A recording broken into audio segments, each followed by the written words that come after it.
마저도 다 주의 것이니 세상 평안과 위로 내게 없어도 예수 오직 예수뿐이네.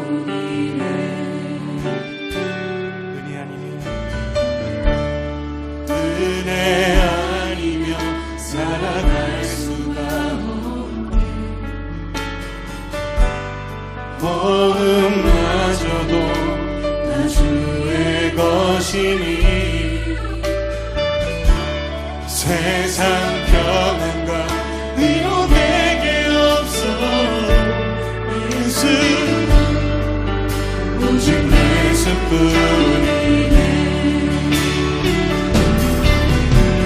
그 신기회 가볼 수도 없고 작은 고난에 지쳐도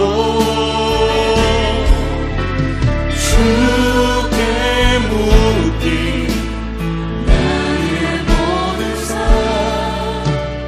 버티고 견디게 하시네.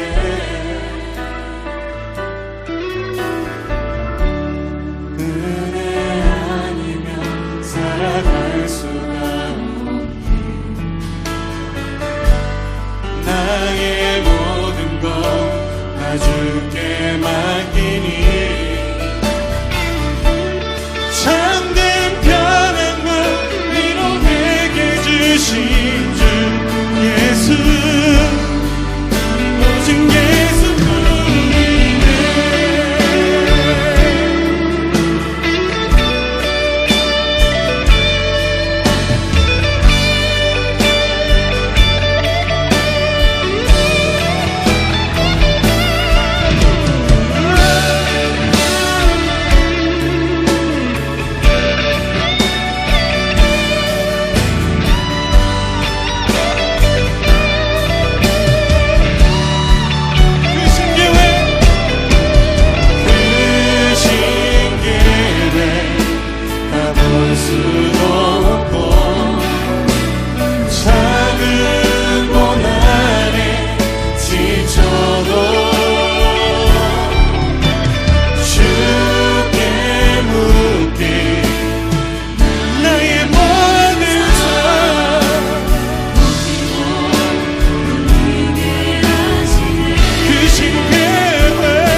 여러분들만 고백하시겠습니까? 크신 계획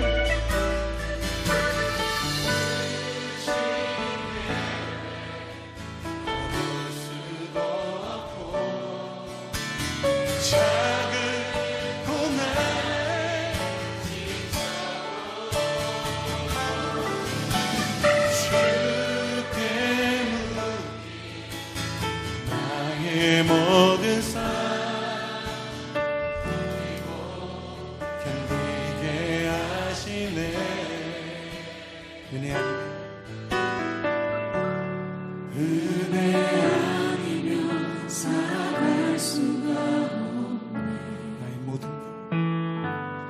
나의 모든 것 다 주께 맡기니 참된 평안과 위로 내게 주신 주 예수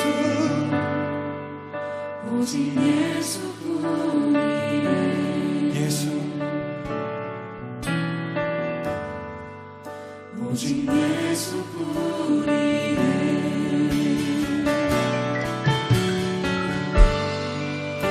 오직 예수뿐이네. 참된 평안과 위로 내게 주신 오직 예수.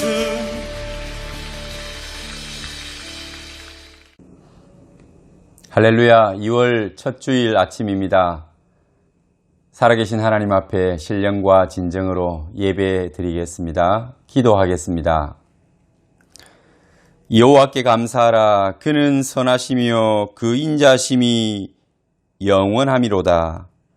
여호와의 속량을 받은 자들은 이같이 말할지어다. 여호와께서 대적의 손에서 그들을 속량하사 동서남북 각 지방에서부터 모으셨도다. 여호와의 인자하심과 인생에게 행하신 기적으로 말미암아 그를 찬송할지어다. 그가 사모하는 영혼에게 만족을 주시며 줄인 영혼에게 좋은 것으로 채워주심이로다. 할렐루야. 영원한 지존자이신 우리 하나님을 찬양합니다. 하나님의 높으신 그 이름을 찬송합니다. 오늘도 홀로 영광받아 주옵소서. 예배를 드리는 모든 성도들과 그 처소와 그 가정과 가족들에게 또 우리 모든 교회 공동체 가족 위에 하나님 동일한 은혜를 다하여 주옵소서. 모든 연약함을 물리쳐 주시고 악한 세력과 땅 위의 질병들을 제거하여 주옵소서. 주님 앞에 통회하는 마음으로 나와서 예배드리는 모든 성도들이 오늘 새로운 하나님의 은혜를 입게 하여 주옵소서. 우리 구주 예수님 이름으로 간절히 기도하옵나이다. 아멘.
사도신경으로 신앙을 고백드리겠습니다.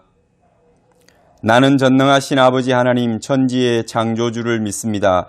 나는 그의 유일하신 아들 우리 주 예수 그리스도를 믿습니다.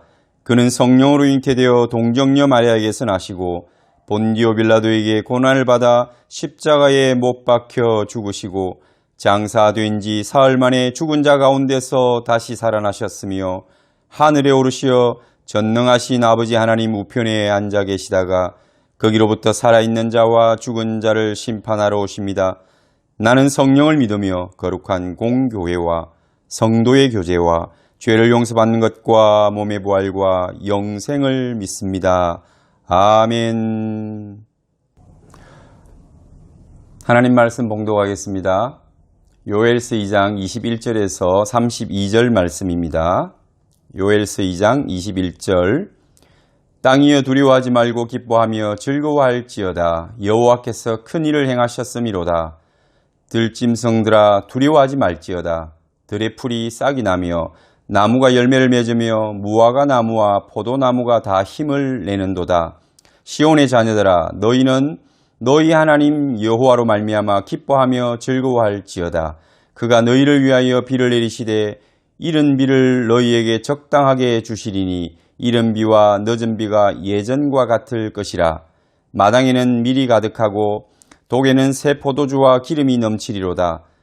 내가 전에 너희에게 보낸 큰 군대 곧 메뚜기와 느치와 황충과 팥종이가 먹은 횟수대로 너희에게 갚아주리니 너희는 먹되 풍족히 먹고 너희에게 놀라운 일을 행하신 너희 하나님 여호와의 이름을 찬송할 것이라.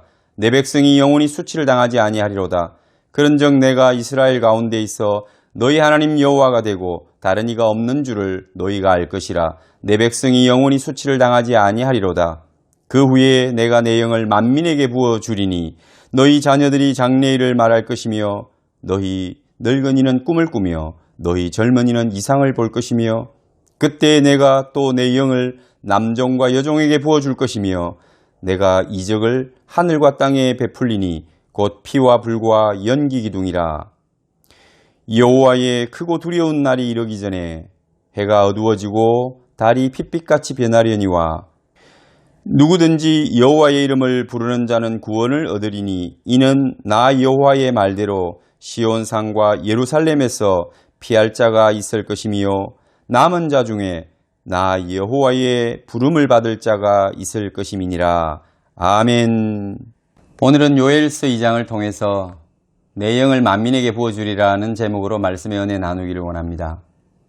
지난 1장을 우리가 개괄적으로 묵상하면서 요엘이라고 하는 이름을 통해서 깨달은 바가 있습니다.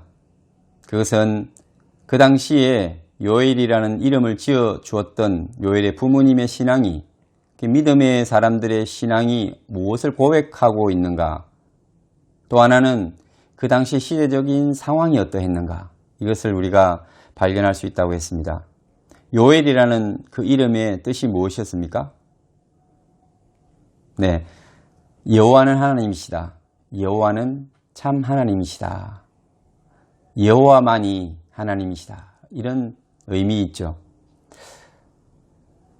그들이 고백하기를 원하는 신앙이었던 것 같습니다. 여호와만이 하나님이시다. 시대적인 정황이 어땠으면 그런 고백을 이름으로 지어주고 또 그 시대적인 상황 속에서 여호와만이 하나님이시라고, 여호와가 하나님이시라고 그렇게 선언을 하고 싶어 했을까요? 요엘이 활동했던 시기가 북이스라엘 남유다로 나누어져서 북쪽은 이제 아합 왕이 다스리고, 그리고 남쪽은 여호사밧으로 비롯해서 나중에 요아스까지 이르는 그 시대에 요아스 왕이 되었을 때의 즈음에서 요엘이 주무대를 가졌을 것이라고 생각합니다. 그러면 그 시대적인 상황이 어떠했는가? 가장 영적으로 어두운 때였다는 겁니다. 북이스라엘 같은 경우에는 아합 왕이 이세벨을 아내로 맞았습니다. 이세벨은 이방 여인으로 그가 섬기던 바알 신앙을 가지고 왔습니다. 그래서 이방 여인을 맞아들인다는 것은 문화와 신앙을 열어주는 것과 같습니다. 그 이세벨은 대단한 여인이었습니다. 그녀는 이스라엘에 자신이 믿는 바알 신앙을 확산시키기를 원했습니다. 그 바알 신앙이 온 이스라엘을 영적으로 타락시켰습니다. 하나님을 떠나게 했습니다. 하나님이 가장 미워하시는 우상을 섬기도록 그들의 풍요와 다산을 위해서, 그리고 그들의 이 땅 위에서 쾌락과 즐거움을 위해서 기꺼이 이스라엘 백성들은 바알 신앙을 선택했습니다. 아세라를 섬겼습니다. 그리고 그 가운데 영적인 타락으로 그들의 땅 위에서의 육적인 만족을 챙겼습니다. 하나님께서 그들을 아수르에 망하게 하실 거라고. 그 아수르는 역사상 가장 잔인한 민족인데 그 이스라엘은 아수르에게 결국 멸망합니다. 그러면 이 영적인 암흑, 영적인 타락이 그 물꼬가 두 나라로 나뉘어져 있으니 유다에는 미치지 못했을까요? 그랬으면 얼마나 좋겠습니까? 그런데 이세벨의 딸인 아달랴가 남쪽으로 시집을 옵니다. 그래서 요람과 결혼을 하고, 그녀는 이세벨보다 더 했으면 됐지 조금 더 모자라지 않는 여인이었습니다. 그녀도 역시 바알 신앙을 가지고 왔고 그 바알 신앙을 통해서 유다를 타락시킵니다.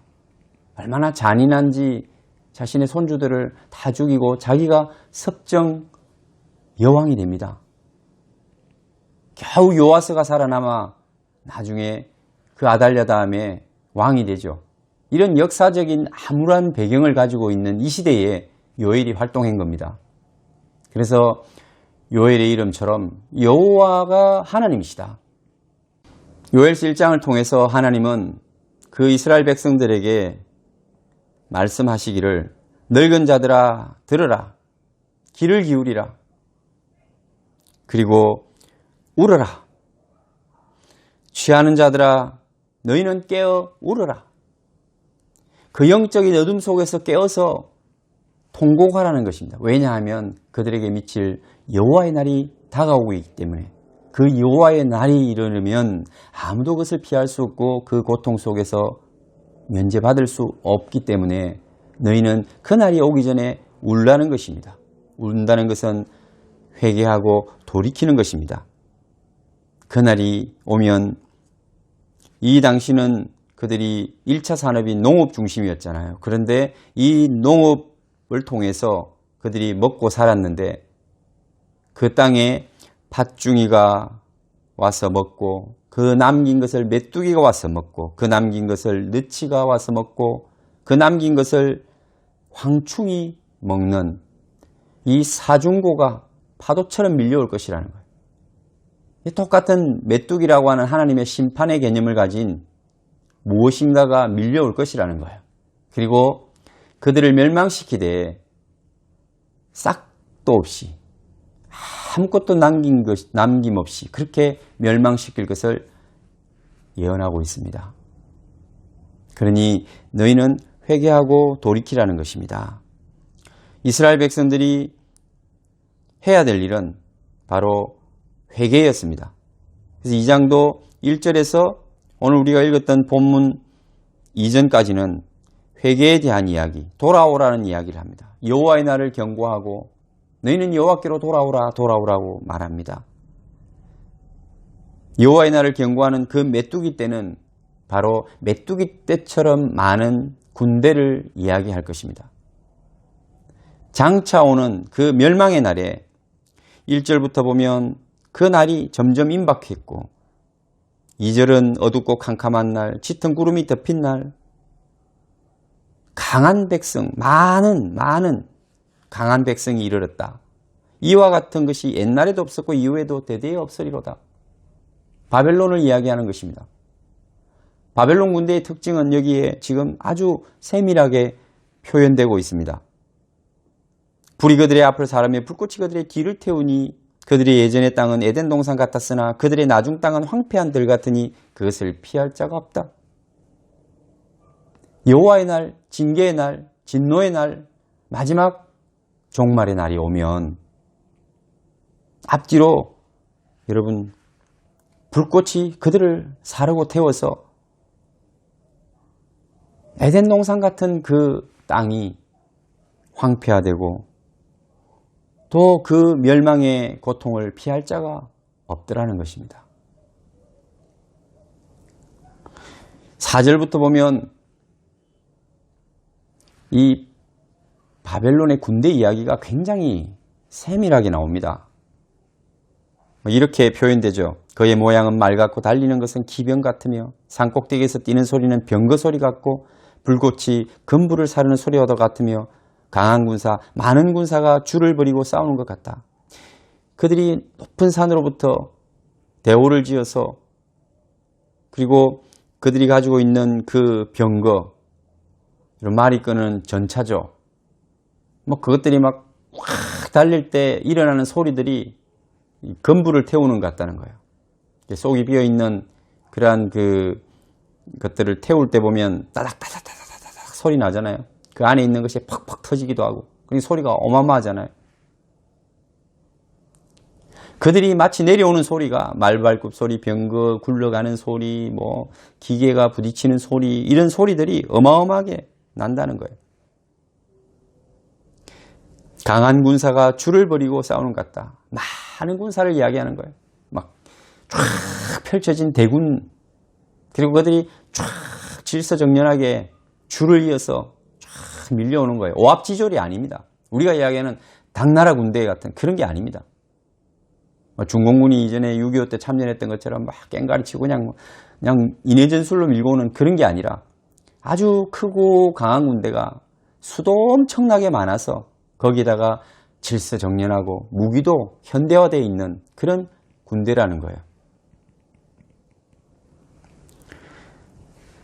그래서 6절을 보면 그 앞에 백성들이 질리고 무리의 낯빛이 하얘졌도다. 그렇지 않겠습니까? 그런 군대를 보고 누가 질리지 않고 낯빛이 하얘지지 않을까요?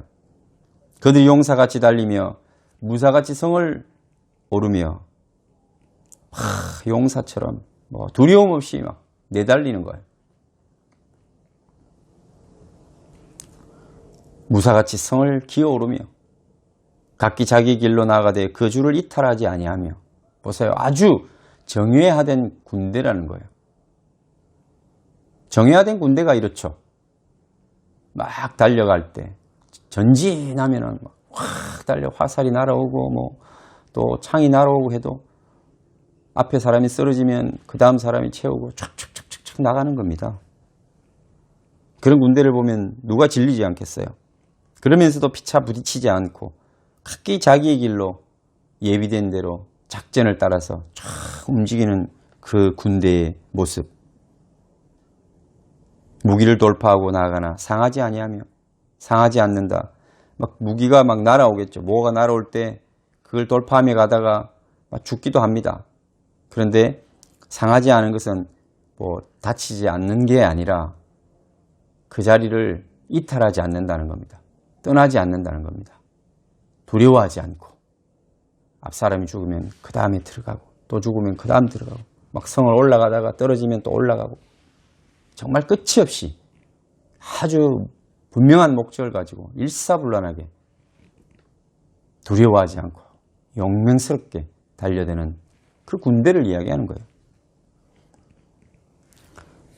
성중에 뛰어들어가며, 이제는 그 성이 함락되는 거죠. 성이 함락이 되어서 확 뛰어들어가고 성 위를 달리고 집에 기어오르고 이제 넘어가서 약탈을 시작하는 거죠. 도둑같이 창으로 들어가고 약탈하는 모습들, 성을 완전히 점령해가는 그 군대의 모습을 이야기합니다. 이것은 왜 이렇게 여러분 비슷한 이야기들을 계속해서 나열하고 또 반복하는 것처럼 했을까요? 근데 이게 반복이 아니라 스토리같이, 드라마같이, 어떤 전쟁 영화의 시나리오같이, 그게 요엘에게 눈앞에 환상처럼 펼쳐진다고 생각하시면 되는 겁니다. 그렇게 하나님 보여주신 거죠. 그리고 요엘아, 받아 쓰라는 거죠. 보이는 대로 쓰는 거예요, 지금 일어나는 일을요? 아니요. 장차될 일을, 여호와의 그 진노의 날에 남유다가 멸망하는 그 모습을, 바벨론이라고 하는 어마어마한 군대 앞에 멸망하는 그 모습을 지금 눈으로 보고 있는 거예요. 그리고 그것을 기록합니다. 상세하게 기록합니다. 왜 이렇게 구체적으로 기록할까요?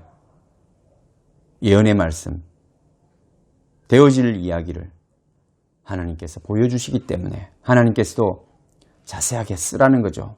구체적으로 상술하라는 거죠. 보이는 대로 기록해서 남기면 나중에 여러분 이때가 오면 알게 되겠죠. 하나님이 너무도 분명하고 구체적으로 예언하셨기 때문에 하나님이 하신 일이다.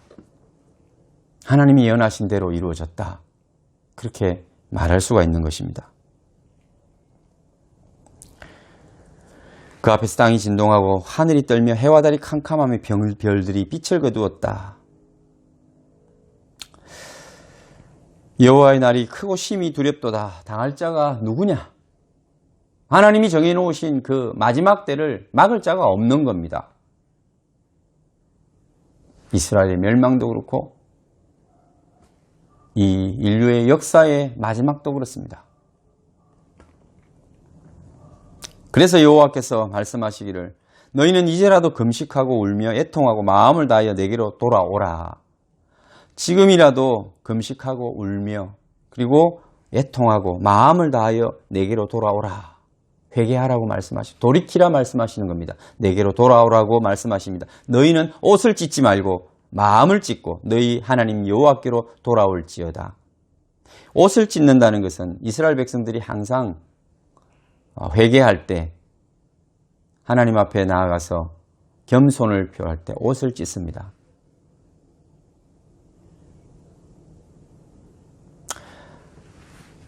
근데 하나님께서는 그 옷을 찢지 말라는 것입니다. 옷을 찢지 말고 마음을 찢으라. 이 마음은 이성, 우리의 논리, 우리의 생각, 그 마음을 찢으라는 것입니다.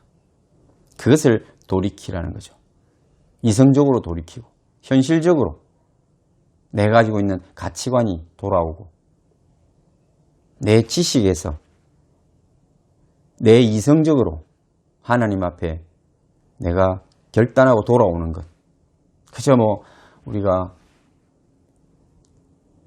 통회한다고 감정에 복받쳐서 어떤 그 충동을 받아서 그렇게 하는 것이 회개만이 아니라 우리의 이성과 지성을 하나님 앞에 들여서 결단하고 돌이키는 것. 이것이 회개입니다. 두 개가 다 같이 일어나겠죠. 하나님은 그것을 요구하시는 것입니다. 옷을 찢지 말고 형식적인 것이 중요한 게 아니다. 네 마음을, 네 생각을, 네 이성적인 결단을 찢어 돌이키라. 돌아오라. 그는 은혜로우시며 자비로우시며 노하기를 더디하시며 인애가 크시사 뜻을 돌이켜 재앙을 내리지 아니하시나니. 하나님은 원래 이르신 분입니다. 우리는 용서를 해도 이유가 있고 합당하게 뭔가 받아들일 만해야 용서도 하고 용납도 하고 받아들이기도 하고 그러지만 하나님은 원래 그분이 우리를 용서하기에 부족함이 없는 분입니다. 그분은 은혜로우시고 자비로우시고 노하기를 더디하시는 분이십니다. 인애가 크신 분입니다. 그래서 그분이 뜻을 돌이켜서 재앙을 내리지 않는 것이지 우리가 노력한다고 되는 것은 아니고요. 원래 하나님께서 그런 분이시기 때문에 자신의 의지를 따라서 우리를 용서하십니다.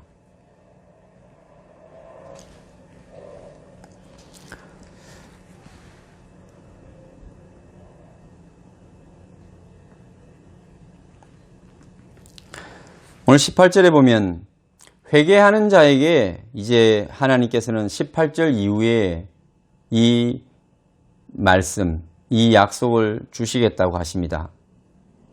그때 여호와께서 자기의 땅을 극진히 사랑하시어 그의 백성을 불쌍히 여기실 것이라. 전제 조건은 회개하고 돌이키는 것이 먼저라는 것을 우리는 알아야 됩니다. 옷을 찢고 그저 형식적으로 내가 회개했다. 그게 아니라 정말 내가 이성적으로 내 가치를 버리고 내 지식을 내려놓고 하나님 앞에 결단하고 하나님만을 진정한 주인으로 하나님으로 섬기게 되는 그 돌아옴, 그 회복이 있을 때 하나님께서는 여호와께서 자기의 땅을 극진히 사랑하시어 그의 백성을 불쌍히 여기실 것이라고 말씀하십니다. 여호와께서 그런 사람들에게 응답하여 이르시기를 내가 너희에게 곡식과 새 포도주와 기름을 주리니 너희가 이로 말미암아 흡족하리라. 내가 다시는 너희가 나라들 가운데에서 욕을 당치 않게 할 것이다. 그렇게 약속하십니다. 그러나 이 약속의 말씀은 그 당시에는 이루어지지 못했습니다. 왜냐하면 이스라엘 백성이 돌이키지 않았습니다. 돌아오지 않았습니다. 그래서 그 북쪽의 군대가 패망하고 쫓겨가고 시체가 산을 이루고 악취를 풍기고 이런 일들이 일어나지 않았어요. 하나님께서는 그런 약속을 또 미리 예언의 말씀을 주셨지만 그들이 돌아오지 않으므로 이 약속이 실현되지 못하고 오히려 멸망하는 이스라엘, 그들에게 내리는 징계가 이루어지는 거죠. 21절에 보면 땅이여 두려워하지 말고 기뻐하며 즐거워할지어다. 여호와께서 큰 일을 행하셨음이로다.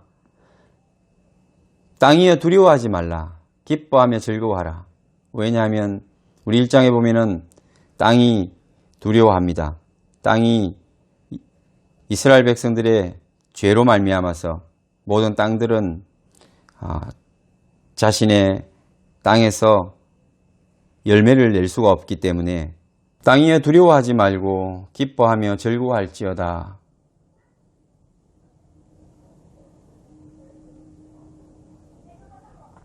(21절을) 보면 땅이여 두려워하지 말고 기뻐하며 즐거워할지어다 라고 선언합니다. 그 전제는 무엇입니까? 땅이 두려워했다는 거죠. 기쁨을 잃고 슬퍼하고 또 낙심했다는 거죠. 땅이 사람들로 인해서 신음하고 있는 장면을 묘사한 겁니다. 1장을 보면 땅이 황폐하고 그 논밭이 전답이 황폐해졌다. 그래서 초목이 마르고 시냇물이 마르고 여러분 얼마나 그 땅에 기쁨이 없는지를 하나님이 그렇게 자세하게 설명해 주셨지 않습니까? 그런데 이제 두려워하지 말고 기뻐하며 즐거워하라는 것입니다. 이것의 전제는 무엇일까요? 바로 이스라엘의 회개입니다. 그들이 회개하고 돌아올 때 땅들도 이제 두려워하지 않고 또 땅들도 슬퍼하지 않고 낙심하지 않고 그들이 기뻐하고 즐거워한다는 겁니다. 여호와께서 큰 일을 행하셨음이로다. 들짐승들도 두려워하지 말고 들에 풀이 싹이 나며 메말랐었는데 황폐했었는데 물이 다 고갈돼 버렸었는데 이제 나무가 열매를 맺고 무화과 나무 포도나무가 힘을 내는도다. 1장에 그 망했던 황폐했던 모습들이 회복되는 그 대조적인 이야기들 지금 말씀을 통해 보여주고 있습니다. 시온의 자녀들아 시온의 자녀들아 너희는 너희 하나님 여호와로 말미암아 기뻐하며 즐거워할지어다. 시온의 자녀들 이스라엘 백성들도 기뻐하고 여호와로 말미암아 즐거워하라. 누구 때문에 기뻐하고 즐거워하라고 합니까? 우리는 분명히 기억해야 합니다. 여호와로 말미암아. 왜 이렇게 말씀하십니까?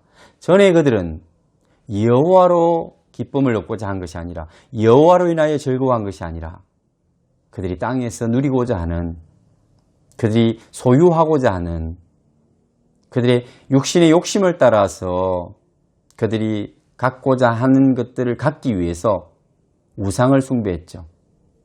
바로 그들이 믿는 그 우상들로부터 세상의 신들로부터 그것을 얻기를 원했습니다. 그러나 그것을 얻었습니까? 얻지 못했죠. 실패했죠. 그것들은 산 하나님이 아닙니다. 죽은 우상들입니다. 뭘 해줄 수가 없어요. 사람들의 그 생사화복에 관여할 수가 없단 말입니다. 그런데 사람들은 언제나 하나님을 떠나서 우상을 섬기죠. 세상 가치를 쫓아가죠. 그것을 신으로, 주인으로 섬깁니다. 오늘날도 물질과 이데올로기, 가치관들이, 세속적인 것들이 우리를 유혹해서 끌고 갑니다. 여러분, 계속해서 우리는 자신이 그런 삶을 살아간다는 것을 알지 못하고, 또 어떤 때는 깨달아도 그것을 놓지를 못합니다. 좀 더 잘 살고, 좀 더 부유하고, 좀 더 가지고, 좀 더 높은 곳으로, 좀 더 영광을 받는, 명예가 있는, 인정을 받는, 나 자신의 배를 채우면서 그걸 신으로 섬기는데도 모른다는 거예요. 알아도 그걸 포기할 수가 없는 그런 상황으로 가는 거죠. 사랑하는 성도 여러분, 우리의 신은, 우리의 하나님은 여호와십니다. 여호와로 말미암아 기뻐하며 즐거워할지어다. 하나님이 나와 함께 하시고 나와 친밀히 교제하심으로 우리가 하나님과 교제하고 교통하는 것이 우리의 기쁨이 되어야 합니다. 그게 즐거움이어야 합니다. 그게 내 만족이어야 합니다. 네, 물통하고 또 세상과 잘 통하고 그게 부족함이 없으면 하나님과 꽉 막혀 있어도 답답해하지 않고 영적으로 어두워도 어떤 답답함이 없고, 참 이것이 우리가 우상을 숭배하는 모습, 나도 모르게 세상에 빠져 있는 모습인 것입니다. 너희 하나님 여호와로 말미암아 기뻐하며 즐거워할지어다. 너희 하나님 여호와로 말미암아 기뻐하고 즐거워할지어다.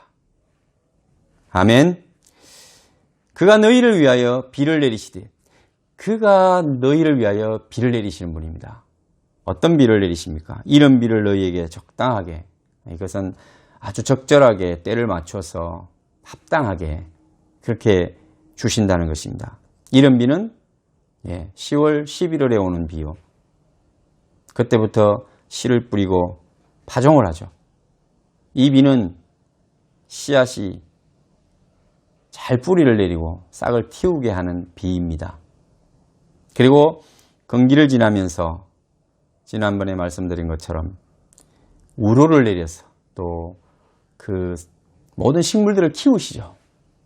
그리고 마지막 늦은 비를 주십니다. 3, 4월에 늦은 비를 주셔서, 이 늦은 비는 어떤 비가 될까요? 결실하는 비죠. 그 마지막 열매를 알차게 맺을 수 있도록 늦은 비를 쫙 부어주시는 겁니다. 이른 비를 너희에게 적당하게 주시리니 이른 비와 늦은 비가 예전과 같을 것이라. 그래서 호세아 6장 3절에는 그러므로 우리가 여호와를 알자, 힘써 여호와를 알자. 그의 나타나심은 새벽빛같이 어김없나니 비와 같이, 땅을 적시는 늦은 비와 같이 우리에게 임하시리라. 아멘.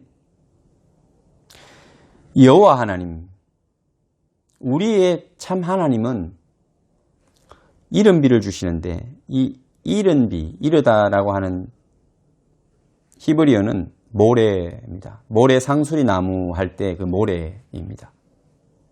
이 모래라고 하는 뜻은 이른, 일찍은 이런 뜻도 있고, 또 한 가지는 교사라는 뜻이 있습니다. 가르치다, 가르침.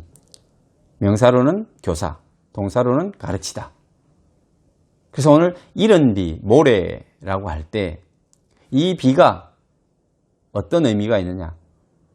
일찍 와서 건조기를 지나서 우기에 접어들 때 첫 비가 와서 땅을 부드럽게 하고 거기에 파종을 했을 때 뿌리를 잘 내리게 합니다. 싹을 틔우고요. 이 역할을 하는 것이 이른 비. 그런데 이걸 또 그 다음 영적인 의미로 해석을 하면 교사입니다. 우리에게 이른 비를 주신다는 것은 우리에게 가르치는 자, 깨닫게 하는 자, 교사를 주신다는 것입니다. 우리의 모범된 교사가 누구십니까? 예수 그리스도십니다. 우리에게 영적 진리를 알게 하시고 하늘의 비밀을 풀어주신 이가 누구십니까? 예수 그리스도십니다. 2000년 전 이 땅에 오셔서 그 어두운 시대에 여러분 하나님의 말씀을 통해서 그 갈급한 심령들을 깨우고 세우신 분이 예수 그리스도십니다. 마치 그 메마른 땅에 단비가 내려서 그 땅을 부드럽게 하고 그리고 그 싹을 틔우는 것처럼 초림, 처음 이 땅에 오셨던 예수님은 바로 그 일을 하신 분입니다. 그래야 나중에 어떤 일이 일어납니까? 마지막 단비가 내릴 때 결실하죠. 예수님은 첫 열매로 부활하사 우리의 맛 열매가 됐습니다. 우리는 그분을 따라서 계속해서 열매 맺는 예수 그리스도를 따라가는 예수 그리스도의 제자요, 또 하나님께서 우리를 예수님으로 말미암아 부르신 하나님의 알곡, 하나님 나라에 추수될 마지막 장막절에 수장절에 그 창고에 들여질 알곡이 우리들입니다. 그것을 누가 마지막 결실하도록 여물게, 단단하게, 충실하게 우리를 결실하도록 하십니까? 예수 그리스도께서 하십니다. 그분이 우리를 창고에 들이실 겁니다. 이 이른 비가 와야 우리의 교사 되신 참 우리를 지도하시는 예수님께서 우리를 위하여 십자가에 죽으시고 부활하여 그 열매가 되심으로 성령께서 우리에게 부어지시겠다. 하나님께서 성령을 우리에게 부어주시겠다라고 말씀하는 겁니다. 그래서 예수 그리스도께서 이 땅에 초림하셔서 메마른 이 땅을 부드럽게 기경하시고 그리고 단비와 같이 내리사 그 어두운 땅에 있던 심령들을 깨닫게 하시고 부르셔서 뿌리를 내리신 겁니다. 그 씨를 뿌려 뿌리가 내리게 하시고 그리고 마지막 늦은 비가 되셔서 자신이 첫 열매 되시고 우리를 하나님의 열매로 알곡으로 자라게 하시고 추수되게 하십니다. 오늘 이 늦은 비, 이른 비, 오늘 이 이른 비를 너희에게 적당하게 주시리니 이른 비와 늦은 비가 예전과 같을 것이라. 마당에는 밀이 가득하고 독에는 새 포도주와 기름이 넘치리로다. 마당에는 밀이 가득하고 독에는 새 포도주와 기름이 넘치리로다. 풍성한 우리 믿는 자들의 그 삶에 하나님이 축복하시는 모습을 보여줍니다. 내가 전에 너희에게 보낸 큰 군대 곧 메뚜기와 너치와 항충과 팥중이가 먹은 횟수대로 너희에게 갚아주리니 너희에게 갚아주겠다. 이것은 배상해 주겠다 이러한 의미를 가진 단어입니다. 그래서 이 메뚜기들이 썰고 간 그 모든 것들 횟수만큼 우리에게 다시 갚아주겠다. 배상해 주겠다. 고난의 시기가 지나고 우리가 하나님 앞에 돌아오면 하나님께서는 잔치를 준비하시는 겁니다. 상을 준비하셔서 우리에게 그 밥상에 앉게 하시고 원수의 목전에서 그것을 먹게 하실 것입니다. 너희는 먹되 풍족히 먹고 너희에게 놀라운 일을 행하신 너희 하나님 여호와의 이름을 찬송할 것이라. 내 백성이 영원히 수치를 당하지 아니하리로다. 부끄러움을 당하지 않는다는 겁니다. 하나님의 백성들은 이제 영원히 부끄러움을 당하지 않도록 하나님께서 찬송하는 사람으로 찬송하는 백성으로 그렇게 만들어 주실 것이라는 것입니다. 그런즉 내가 이스라엘 가운데 있어 너희 하나님 여호와가 되고 다른 이가 없는 줄을 너희가 알 것이라. 내 백성이 영원히 수치를 당하지 아니하리로다. 예, 하나님께서 믿음의 백성 가운데 오셔서 진정한 하나님이 되십니다. 진정한 주인이 되십니다. 너희 하나님 여호와, 하나님은 여호와시다. 요엘이죠. 다른 이가 없는 줄을 너희가 알 것이라. 오직 참 하나님은 여호와 한 분뿐이시다. 그 고백을 통해서 하나님의 백성들이 이제는 부끄러워하지 않습니다. 수치를 당할 일이 없습니다. 하나님이 지켜주실 것이기 때문입니다. 저와 여러분이 살아가는 이 땅에서도 여러 가지 환란이 오고 어려움이 오고 마지막 우리가 말세가 되면 또 그런 일들을 경험할 텐데 그때도 여호와만이 참 하나님이시라는 고백을 여러분들 잊지 마시기 바랍니다. 그때 가장 필요한 것은 여호와가 하나님이시다. 우리가 믿는 그 하나님만이 참된 하나님이시라는 것을 고백하는 것입니다. 그 후에 내가 내 영을 만민에게 부어주리니 우리가 회개하고 돌아와서 하나님의 그 놀라우신 은혜로 우리 주 예수 그리스도를 이른 비와 늦은 비로 받고 그래서 우리가 하나님의 자녀로 하나님의 백성으로 싹이 나고 그 열매를 맺어 결실하게 된다면 그 후에 내가 내 영을 만민에게 부어주리니 예수 믿는 자에게는 하나님께서 내 영을 부어주겠다라고 말씀하십니다. 내 영이 무엇입니까? 사람이 원래 흙으로 만들어진 것인데 하나님께서 생기를 불어 생명이 되게 한지라 산자가 되게 했습니다. 그래서 우리는 살았다라고 이야기하는 거죠. 죽은 자는 무엇입니까? 육체가 있다는 것이 아니라 그 영이 떠났다. 그 영이 없을 때는 죽은 자라고 우리는 부르는 겁니다. 창세기 6장을 우리는 기억합니다.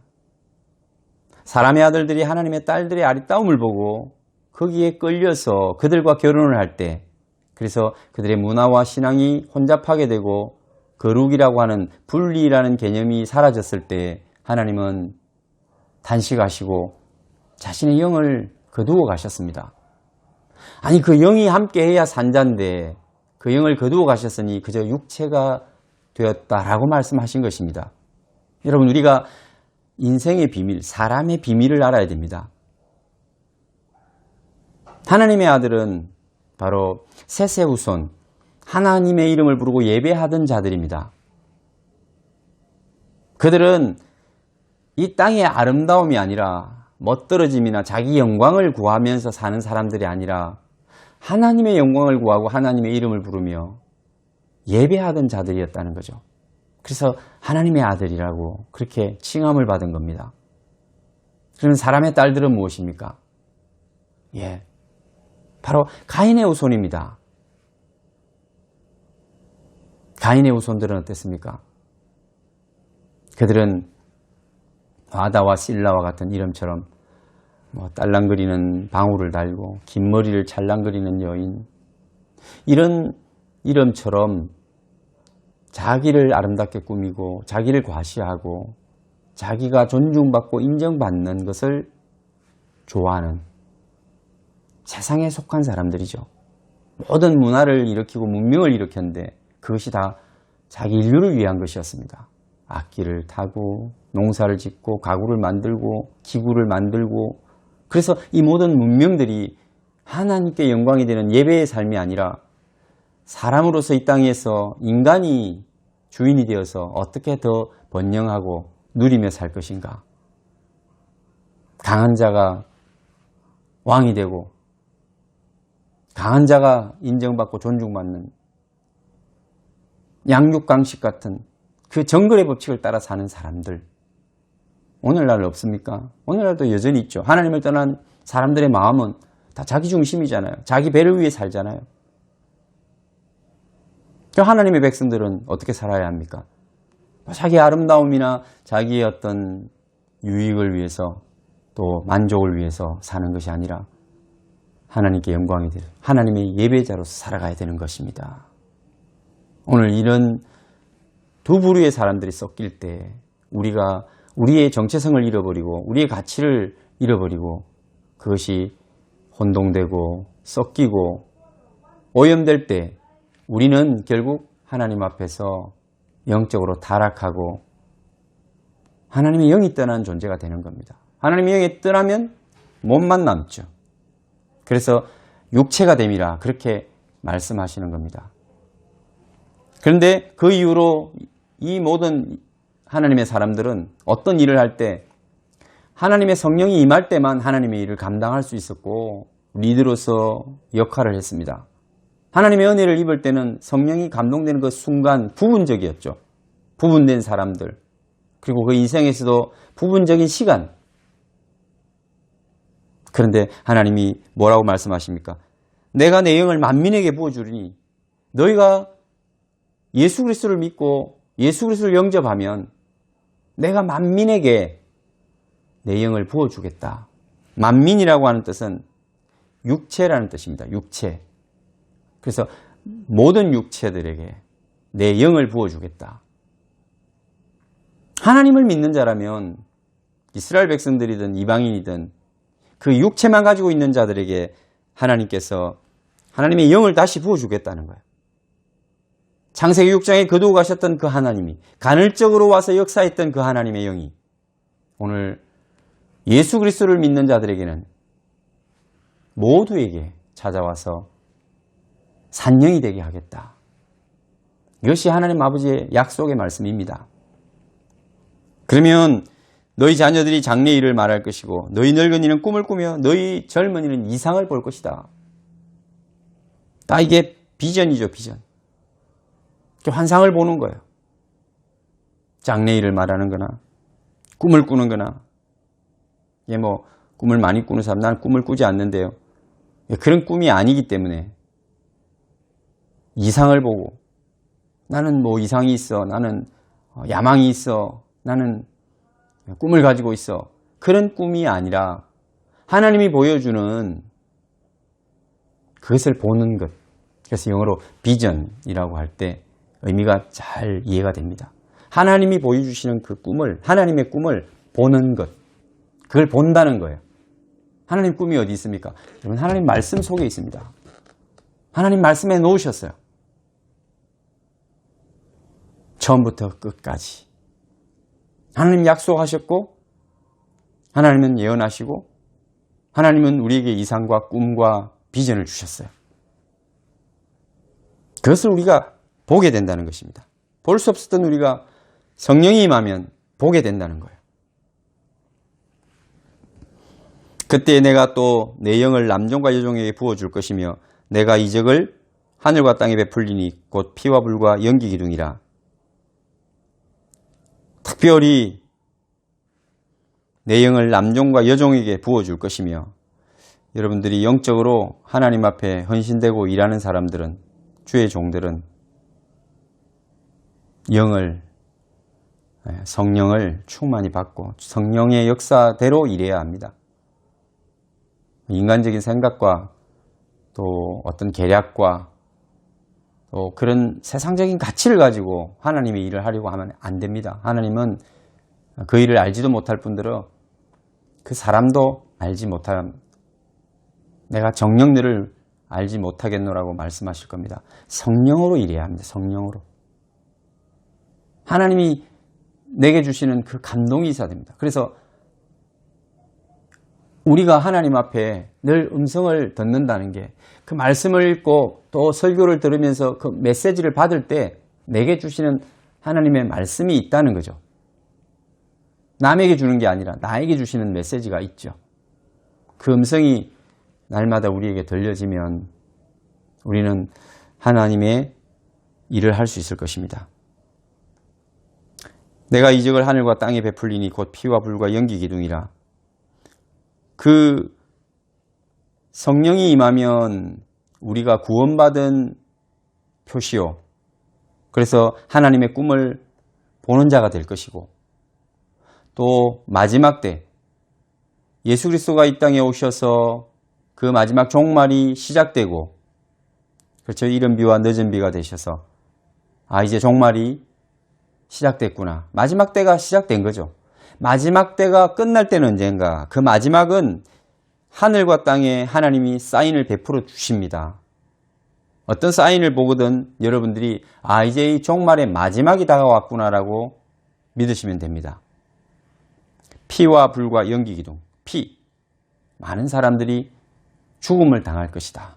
고난을 당하고 피를 뿌리고 죽어갈 것입니다. 뭐 질병이든 역병이든 전쟁이든 뭐 기근이든 이런 사람들이 죽어가는 일들이 수없이 일어나는 것을 볼 때 뭐 바이러스, 뭐 코로나 이런 것들도 보시면 많은 사람들이 죽잖아요. 그래서 피와 불과 연기 기둥, 불이 날 것입니다. 불. 뭐 자연재해들이 있을 수 있고 하나님이 불로 심판하신다 했으니까 뭐 전쟁의 포화도 불이 될 것이고 그래서 물이 아니라 불과 연기가 패망의 모습, 멸망의 모습 여러분 이런 상상이 되시죠? 그래서 피와 불과 연기 기둥이 마지막 종말의 때를 우리에게 가르쳐 줍니다. 기적이 이 모든 이런 이적들은 하나님의 사인입니다. 여호와의 크고 두려운 날이 이르기 전에 해가 어두워지고 달이 핏빛같이 변한다. 해가 낮을 주관하고 환하게 비춰주던 저 해가 빛을 잃어 어두워질 때가 온다.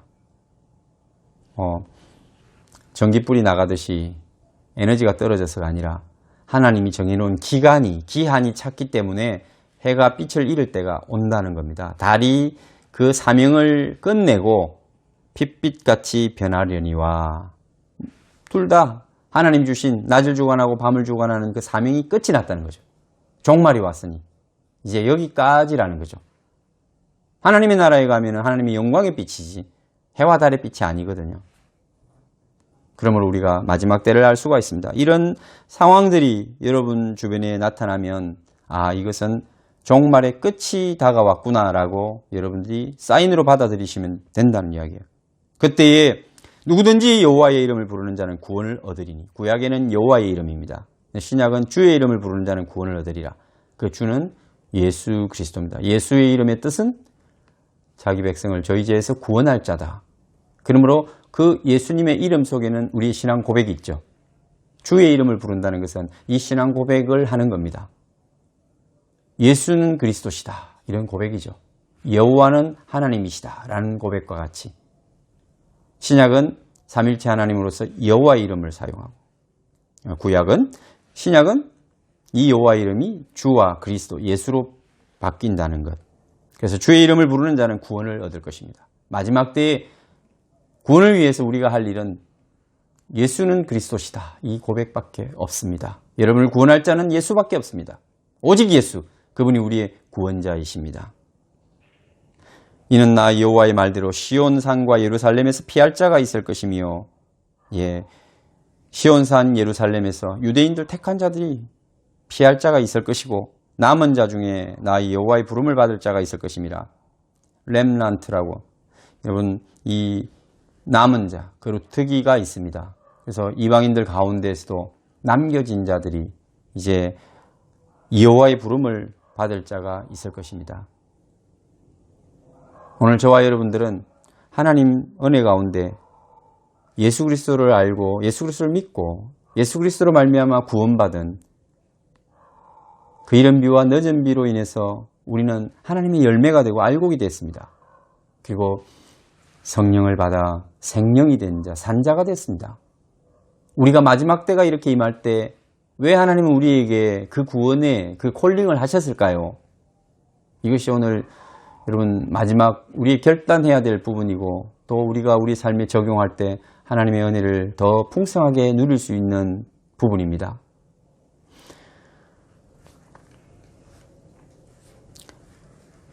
우리가 알거니와 하나님을 사랑하는 자 곧 그의 뜻대로 부르심을 입은 자들에게는 모든 것이 합력하여 선을 이루느니라. 우리는 그의 뜻대로 부르심을 받은 하나님의 사랑하는 자들입니다. 하나님은 미리 아신 자들로 그 아들의 형상을 본받게 하기 위하여 미리 정하셨다. 그로 많은 형제 중에서 맏아들이 되게 하려 하십니다. 그렇게 말씀하시면서 미리 정하신 그들을 또한 부르시고 콜링하시고 부르신 그들을 의롭다 하시고 의롭게 만들어 주셨습니다. 믿음으로 말미암아 의로운 자 됐다. 또 의롭다 하신 그들을 또한 영화롭게 하셨느니라. 오늘 왜 하나님께서 우리를 미리 하시고 정하시고 부르시고 의롭게 하시고 우리를 영화롭게 하셨을까요? 누가복음 4장 16절에서 21절을 보면 예수님께서 안식일에 회당에서 성경을 읽으시고 이사야의 글을 통해서 그들에게 선포하십니다. 주의 성령이 내게 임하셨으니 이는 가난한 자에게 복음을 전하게 하시려고 내게 기름을 부으시고 나를 보내사 포로된 자들에게 자유를, 눈먼 자에게 다시 보게 함을 전파하며 눌린 자를 자유롭게 하고 주의 은혜의 해를 전파하게 하려 하심이라 하였더라. 오늘 주님이 우리에게 오신 이유나 우리가 또 주님을 믿고 세상 가운데서 콜링받은 이유가 무엇인가? 그리고 주님이 왜 우리에게 성령을 보내주셨는가? 주의 성령이 내게 임하셨으니 우리가 어떻게 해야 됩니까? 가난한 자에게 복음을 전하게 하시려고. 가난한 자에게 복음을 전해야 한다는 것입니다. 심령이 가난한 자에게 복음을 전해야 합니다. 하나님을 간절히 찾고 만나기를 원하는 자에게 하나님을 전하고 하나님을 만나게 해야 될 사명이 저와 여러분에게 주어진 겁니다.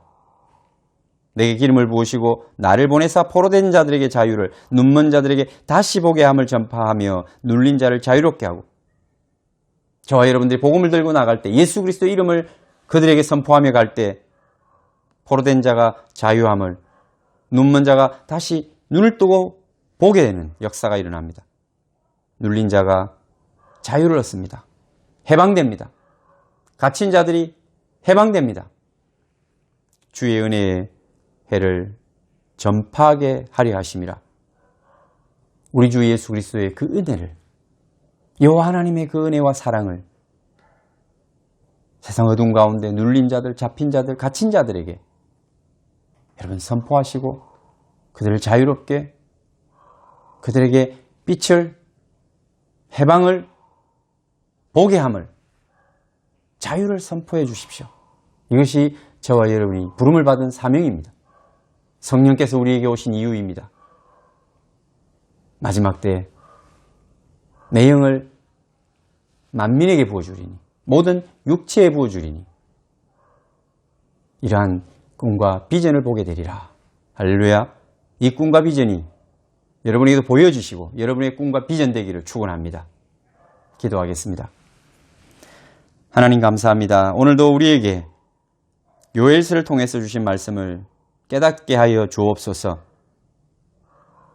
세상의 풍조와 시류에 따라 살지 말게 하시고 자기도 모르게 물질과 세상의 명예와 자랑을, 또 자기의 존재를 더 사랑해서 그것을 섬기며 사는 자가 되지 않게 하여 주시고, 늘 깨어 있어서 하나님만을 나의 하나님으로, 여호와를 나의 하나님으로, 오직 주 예수 그리스도를 나의 구주로 그렇게 알고 깨닫고 섬기며 살아가게 하시고, 성령이 우리에게 다시 부어진 이유를 저희들이 알아서 하나님의 그 콜링 앞에 순종할 수 있는 저희들 되게 하여 주옵소서. 하나님을 알지 못하는 어둠 가운데 있는 많은 죽어가는 영혼들, 그들을 살릴 수 있는 저희들이 되게 하여 주옵소서. 우리 호흡이 있는 동안 2022년과 남은 생애 동안 하나님의 이 거룩한 일들, 이 아름다운 일들을 잘 전파하고 또 사명 감당하며 살아갈 수 있는 성도들 되게 하옵소서. 육체적인 연약함과 질병을 가진 자들 이 시간 예수 그리스도의 이름으로 깨끗이 치유하여 주옵소서. 삶의 문제를 가지고 허덕이며 가는 모든 성도들이 그 무거운 짐을 십자가에 내려놓게 하옵소서. 해결되지 않은 기도의 제목들이 오늘 이 시간 응답받게 하여 주옵소서. 주여 응답하여 주옵소서. 더 풍성하게 우리에게 갚아주실 것을 믿습니다. 오늘도 이 땅에 신음하는 모든 사람들 코로나로부터 자유하게 하시고 물질로부터 자유하게 하시며 그 어떤 삶의 정황 속에서도 우리의 하나님은 여호와시라고 고백할 수 있는 믿음의 가족들 되게 하옵소서. 우리 구주 예수님 이름으로 기도하옵나이다. 아멘.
또 2월 한 달 빨리 지나갈 겁니다.